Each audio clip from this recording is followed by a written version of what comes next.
Sur le stand Honda, on trouve la nouvelle CMX 500 Rebelle qui se fait une nouvelle beauté avec un phare à LED, une selle motonée et quelques changements sur la suspension. Puis la Goldwing qui est désormais disponible avec la boîte DCT et un petit peu plus loin un très beau concept qui annonce un trail routier assez sportif autour d'un 4 cylindres. Mais la grosse nouveauté, c'est la nouvelle CBR 1000RR qui est disponible en version normale ou en version SP avec les suspensions pilotées. Cette CBR, elle annonce tout de même 217 chevaux, ce qui en fait le 4 cylindres en ligne le plus puissant sur une hyper sportive. Ce qui se remarque le plus, c'est évidemment son style, très affûté. On note aussi l'arrivée d'aileron. Et puis il y a l'écran TFT qui donne accès à tous les réglages électroniques disponibles sur cette moto et ils sont nombreux pour régler l'ABS, un ABS qui fonctionne en courbe évidemment, le contrôle de traction, le démarrage sans clé et tout et tout. Et puis, il y a la nouvelle Africa Twin 1100. Il y a beaucoup de changements sur cette moto. D'abord, les deux, l'Adventure Sport et la Standard, sont maintenant à la même hauteur. Puis, il y a l'électronique qui a été très fortement remaniée avec d'innombrables réglages. Tout se règle comme on veut pour l'ABS, le contrôle de traction, l'anti-wheeling, l'éclairage en courbe, le frein moteur et même le mode gravel si vous optez pour la boîte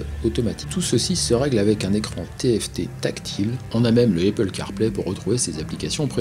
Et puis l'Adventure Sport est maintenant aussi équipée de jantes tubeless, de poignées chauffantes, du gros réservoir comme auparavant. Ce qui change aussi, c'est l'ergonomie, puisque le cadre a été revu, la selle également. Il y a vraiment de très gros changements sur cette Africa Twin pour 2020.